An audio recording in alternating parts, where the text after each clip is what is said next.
नमस्कार दोस्तों। संत सियाराम बाबा कौन हैं? मुझसे किसी दोस्त ने आज प्रश्न पूछा है यूट्यूब चैनल पर। प्यारे दोस्तों, आज मंगलवार है और आज मैं आपको भगवान राम के नाम की महिमा गाने वाले संत सियाराम बाबा के बारे में कुछ बताना चाहते हैं। मेरे लिए कोई नई बात नहीं है।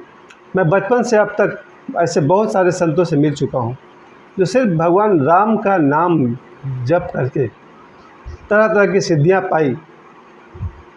यहाँ तक कि मोक्ष भी संभव है भगवान राम का नाम लेने से। ये वीडियो उन सभी दोस्तों के लिए है जो हिंदू धर्म, सनातन धर्म या फिर भगवान राम के नाम की महिमा को पहले से ही स्वीकार करते हैं कि उनके नाम में कुछ तो बात है। आज का वीडियो सभी के लिए तो नहीं है, लेकिन आज हम लोग बात करेंगे सियाराम बाबा हैं कौन, थोड़ी सी उनके बारे में जानकारी। और फिर मैं आपको बता दूं, पूरे जीवन मैं ऐसे बहुत सारे संतों से मिलता रहा हूं जिन्होंने केवल रामायण पाठ करके, रामचरितमानस का पाठ करके, तपस्या करके भगवान राम के नाम की महिमा से ऐसे ऐसे सिद्धियों को उन्हें प्राप्त किया है जिससे उन्हें पता चलता है संसार में ईश्वर है और हमें कोई गलत काम नहीं करना चाहिए, क्योंकि अपने कर्म के अनुसार हमें दंड मिलता ही है। आइए हम लोग शुरू कर रहे हैं। संत सियाराम बाबा हैं कौन?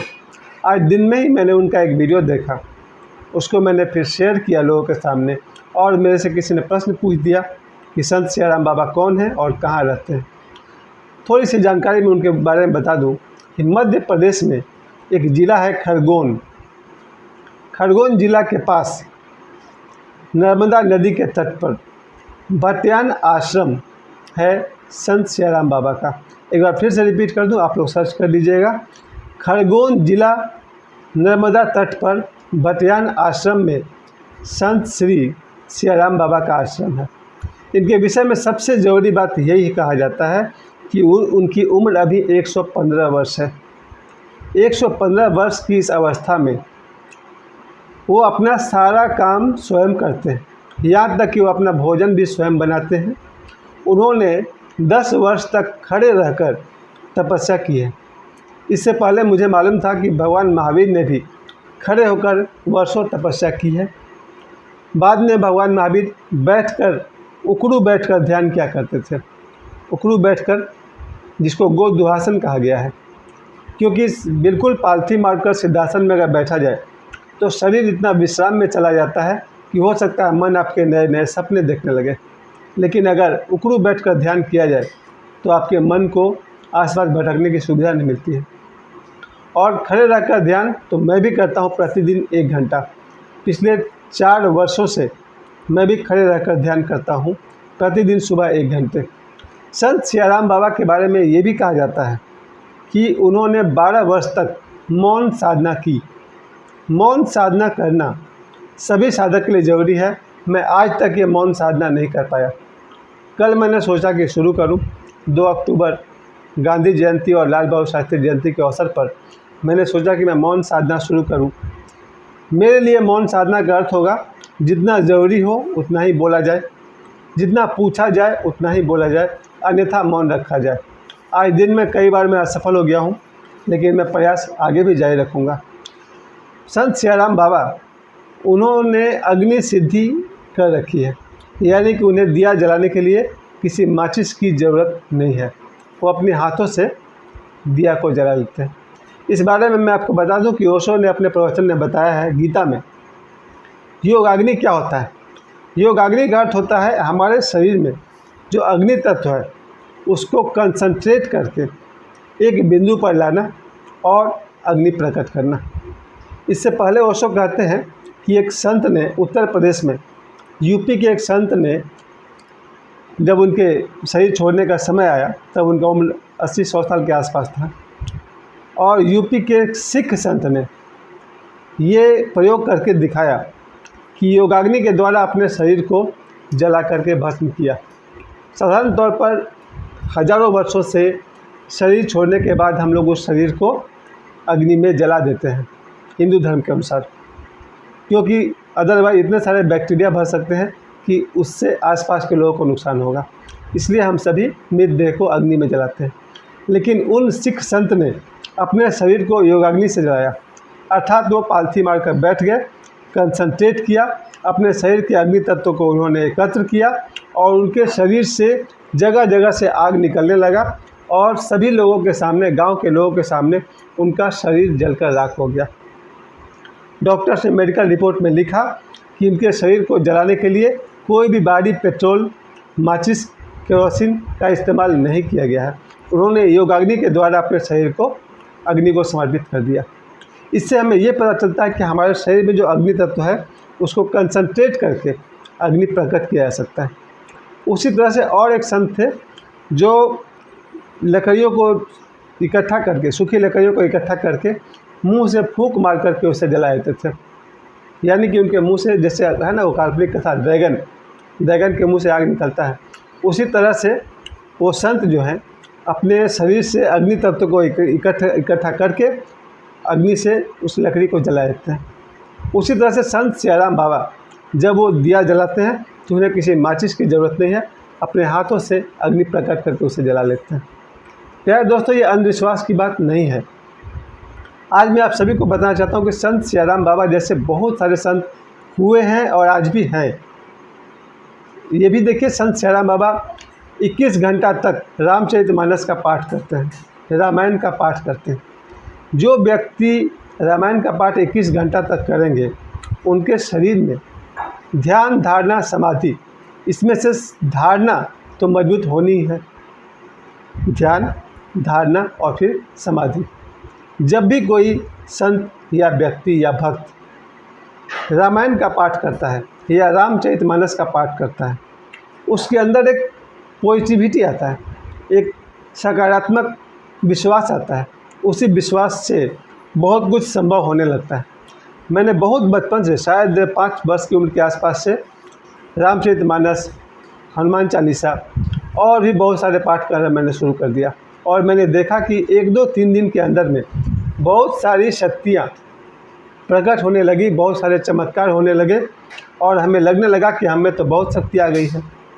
जब भी किसी भक्त को लगे कि रामचरितमानस के पाठ करने से या हनुमान चालीसा के पाठ करने से या राम राम का जप करने से कोई विशेष सिद्धि और चमत्कारिक शक्ति आने लगी है, सावधान हो जाए और ध्यान में प्रवेश करें। ध्यान में जाकर पता चलता है हमारा कुछ नहीं है, सब ईश्वर का है। मेडिटेशन हमें यही सिखाता है कि जो भी हमारी शरीर की शक्ति है, वाणी की शक्ति है, साधना की शक्ति है, चमत्कारिक शक्ति है, वो सारा का सारा ईश्वर का है, प्रभु का है, हमारा कुछ भी नहीं। यही विनम्रता ध्यान करने से आती है। जो लोग भी संत सियाराम बाबा की तरह भगवान राम के नाम का जप करते हैं, वो एक दिन अपनी सारी शक्ति ईश्वर को समर्पित करते हैं और उन्हें ये पता चलता है मेरा मुझ में कुछ नहीं, जो कुछ है सब तेरा, तेरा तुझको सौंपते का लागत है मेरा। कबीरदास जी कहते हैं मेरा मुझ में कुछ नहीं, जो कुछ है सब तेरा, तेरा तुझको सौंपता का लागत है मेरा। यही है भक्त संत सियाराम बाबा। भक्त भी कहना होगा, संत भी कहना होगा, क्योंकि वो भगवान राम के भक्त हैं, हम सब के लिए संत हैं।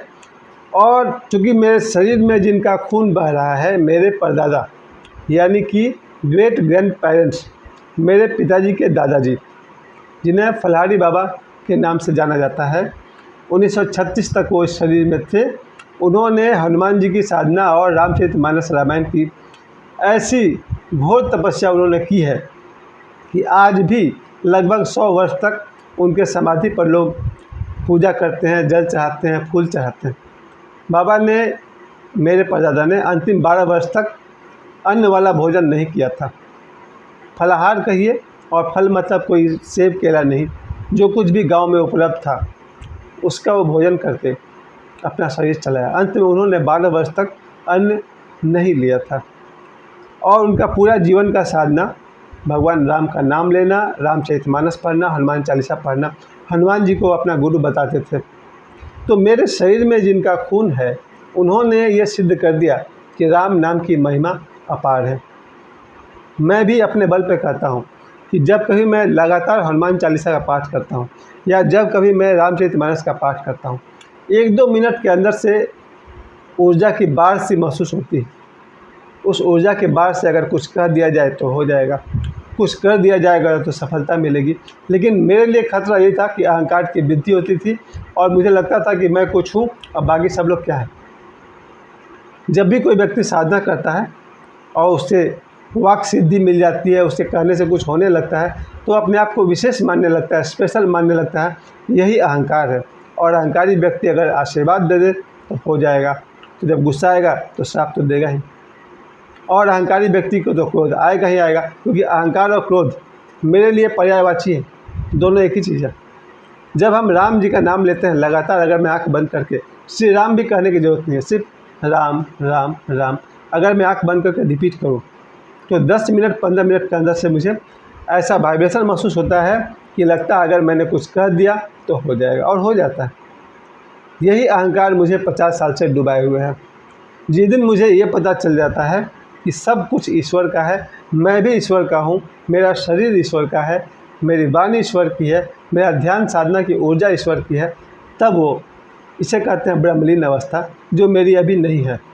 हम लोग सियाराम बाबा के विषय में बात कर रहे हैं और आज मंगलवार के दिन मैं विशेष तौर पर ये वीडियो मैं आप सभी के लिए बनाया हूँ कि जो कोई भी हिंदू या सनातन परिवार से हैं या किसी भी परिवार से हैं, अगर उन्हें लगता है कि भगवान राम का नाम लेने से उनमें कुछ पवित्रता आती है, अच्छे कर्म करने की भावना आती है, तो पूरे विश्वास के साथ करें। जो अलग धर्म के लोग हैं, कोई क्रिश्चियन है, कोई मोहम्मडन है, कोई यहूदी है, कोई पारसी है, उनका अपना धर्म ग्रंथ में उनमें आत्मविश्वास सिखाता है, भक्ति सिखाता है, श्रद्धा सिखाता है। ओशो ने यहाँ तक कहा है कि श्रद्धा सब कुछ करवाती है। गुरु हो या न हो, ईश्वर हो या न हो, आप में अगर श्रद्धा है तो श्रद्धा ही सब कुछ करवाती है। सारे चमत्कार श्रद्धा का खेल है। आज समय जो सबसे प्रचलित गुरु हैं बाबा बागेश्वर, जिनकी पूरी की पूरी चेष्टा यही है कि लोग राम नाम और हनुमान जी से जुड़ें। उन्होंने इतनी कम उम्र में, 26 वर्ष की उम्र में, जो लोगों के बीच लोकप्रियता पाई है, जो उन्होंने सुख समृद्धि देखा है, उससे साफ पता चलता है कि राम का नाम लेने वाला आदमी कितना असाधारण हो जाता है। बस भगवान कृष्ण की वो बात याद रखे कि अपना सारा कर्म प्रभु को अर्पण करते रहना चाहिए। फिर से मैं कह दूं, गीता में भगवान कृष्ण कहते हैं, अर्जुन तू जो कुछ भी कर वो सब मुझको अर्पित करता चल। यदि साधक अपने साधना, उसकी सिद्धि ईश्वर को अर्पण करता चले तो फिर कहीं कोई अहंकार नहीं आता है। संत सियाराम बाबा के विषय में आप सब भी थोड़ा थोड़ा सर्च कर लेना कि संत सियाराम बाबा कौन है। मैं एक बार और रिपीट करता हूँ, मध्य प्रदेश के खरगोन जिला में, KHARGON, खरगोन जिला में नर्मदा नदी के तट पर भटयान आश्रम है संत सियाराम बाबा का, जिनकी उम्र अभी 115 वर्ष है, जो अपने सारे दिनचर्या को अपने बल पे कर लेते हैं। ये तो अलग बात है कि उन्हें देखने के लिए देश विदेश और पूरी दुनिया से लोग आते हैं, लेकिन मुझे एक बात कहना पड़ेगा कि लोग ये सीख क्यों नहीं पाते हैं कि अपने कमरे में, अपने बिस्तर पर बैठकर भी साधना किया जा सकता है। यही ओशो की देन है। एक समय था जब ओशो से पहले लोगों को लगता था कि घर छोड़ देंगे तो ध्यान होगा, हिमालय के गुफा में चले जाएंगे तो ध्यान कर पाएंगे, आश्रम में चले जाएंगे तो ध्यान कर पाएंगे। ओशो ने पहली बार कहा, अपने बिस्तर पर भी अगर बैठकर ध्यान कर लें तो पहुंच जाएंगे। साधना, ध्यान, सिद्धि, मोक्ष, आप अपने बिस्तर पर भी बैठकर अगर ध्यान करेंगे तो पहुंच जाएंगे। यही बात मैं आप सभी से कहना चाहता हूं। कहीं भी गए तो ठीक, नहीं गए तो अपने भीतर तो जाना आपको आता ही है। ओशो कहते हैं, nowhere to go but in, nowhere to go but in, कहीं जाने की ज़रूरत नहीं है अपने भीतर के सिवा। सभी भक्ति, सभी धर्म अपने भीतर जाना सिखाते हैं। ईश्वर बाहर ज़रूर है, लेकिन भीतर से प्रारंभ कीजिए और भीतर में ही आपको मंजिल मिल जाएगी। फिर बाहर भी ईश्वर है, भीतर भी ईश्वर है। एक बात हमेशा ध्यान रखना चाहिए, संत सियाराम बाबा को संत इसलिए कहा जाएगा क्योंकि सरलता, जिसमें सरलता आ गई वही संत हो गया, जिसमें अहंकार आ गया वो अभी संत नहीं हुआ है। और राम नाम की महिमा जाप करने वाले, रामायण पढ़ने वाले, रामचरितमानस पढ़ने वाले, इन सिद्धियों को अपनी शक्ति समझ लेते हैं कि मैंने 1.25 लाख जाप किया इसलिए मुझ में शक्ति है। ये जो मैंने का मैं था वही सर्वनाश का कारण बन जाता है। बुद्ध बहुत सुंदर एक कहानी कहते हैं जिसमें उनसे पूछा गया कि आप क्या हैं। ये बहुत ही प्रसिद्ध कथा ओशो ने हम लोग को सुनाई है कि एक बार किसी ने भगवान बुद्ध के सुंदरता को देखकर पूछा, क्या आप गंधर्व हैं? उन्होंने कहा नहीं। तब उस व्यक्ति ने पूछा, क्या आप देवता हैं? बुद्ध ने कहा नहीं। तो क्या आप मनुष्य हैं? भगवान बुद्ध ने कहा नहीं। अब वो आदमी परेशान हो गया, बोला तो फिर क्या आप जानवर हैं? बुद्ध ने कहा नहीं। तो क्या आप कीट पतंग मक्खी मच्छर है? बात बिगड़ते गई, बुद्ध ने कहा नहीं। फिर उसने पूछा, तो आखिर आप कौन हैं? भगवान ने कहा, मैं बुद्ध हूँ। बुद्ध मतलब जागा हुआ, मैं साक्षी हूँ, मैं बुद्ध हूँ। अर्थात जो व्यक्ति जग गया, जाग गया, उसे बुद्ध कहते हैं। किसके प्रति जग गए होंगे? अपने शरीर के प्रति, अपने मन के प्रति, वैसे व्यक्ति को बुद्ध कहा गया। हम सभी संत सियाराम बाबा के माध्यम से यही सीखें कि सबसे पहले मन की कमजोरियों को दूर किया जाए, मन की दुर्बलता को दूर किया जाए। हमें लगता है कि हम बहुत ही गिरे पड़े हीन आदमी हैं। कहीं कहीं प्रार्थना भी है जिसमें लोग कहते हैं कि मैं मूर्ख खलखामी, मैं मूर्ख हूँ, बुरा आदमी हूँ, मुझे बहुत सारी खराबियाँ हैं, मैं पापी हूँ। दूसरी तरफ जब आप संत सियाराम बाबा के जीवन को देखते हैं तो आप कह पाएंगे कि संत सियाराम बाबा में इन सब खराबियाँ हैं? नहीं। आप वापस लौटिए अपने ऊपर। कोई ज़रूरत नहीं कहने की कि आप मूर्ख हैं, आप दुष्ट हैं, आप कमज़ोर हैं, आप गंदे आदमी हैं। इसकी अब कोई ज़रूरत नहीं है। अगर है भी तो भी आज से और अभी से मुझे तो लगता है जिनके पास भी समय है वो अगर 1 घंटा बैठकर ध्यान कर सके तो अति उत्तम। ध्यान का कैसे करें ये समझने के लिए ओशो से अच्छा तो मुझे कोई मिलता ही नहीं है। ओशो से सीखे कि ध्यान क्या है। अगर मुझसे पूछेंगे तो सिर्फ पालथी मार करके आँख बंद करके बैठ जाना और अपने मन में चलते विचारों को साक्षी भाव से देखना ध्यान है। शुरुआत है, बाकी से गहराई में आप जाएंगे तो आपको खुद ही पता चल जाएगा। धीरे धीरे आपको पता चलेगा शरीर मन से अलग होती है चेतना, साक्षी भाव, बुद्धत्व। संत सियाराम बाबा के आचरण से मैंने एक बात ज़रूर सीखा है, जब भी समय मिले हमें धार्मिक ग्रंथों का पाठ करना चाहिए। मैं तो अपनी तरफ से, मेरे घर में आप शायद कभी आके आएंगे तो देख पाएंगे हर तरह का रामचरितमानस है। छोटा, गुटका साइज, मीडियम साइज, बड़ा साइज और बहुत बड़ा साइज। ऐसा ऐसा रामचरितमानस मेरे पास है जो आपको एक हाथ से उठेगा भी नहीं। 1 फुट से ज़्यादा उसकी लंबाई है और वज़न भी 2 किलो से ऊपर ही होगा। मेरे पास इतने सारे रामायण है, सारे रामायण मेरे खरीदे हुए हैं। मैं पटना भी गया था बहुत पहले, 30-40 साल पहले, तो वहाँ से खरीद के लाया था। उन दिनों बहुत कम दाम था, 5 रुपया का कोई दाम था। अभी भी कोई बहुत महंगा नहीं है। मैं तो राय दूँगा, हो सके तो अच्छे ग्रंथों का पाठ करें, हनुमान चालीसा का पाठ करें, रामचरितमानस का पाठ करें, राम नाम की जप करें और यदि आप ध्यान में उतर सके तो मास्टर डिग्री है। इन सब के करते हुए आँख बंद करें और ध्यान में उतर जाए। संत सियाराम बाबा को मेरी तरफ से आज मंगलवार के दिन बहुत बहुत प्रणाम, और हमारा प्रणाम उन तक पहुँचे। हम सब भी उनकी तरफ मौन रहें, राम नाम की साधना करें और ध्यान करें। मुझे समय देने के लिए आप सभी को बहुत बहुत धन्यवाद। आज का मंगलवार बहुत ही मंगलमय हो। जय सियाराम और जय संत सियाराम बाबा। धन्यवाद।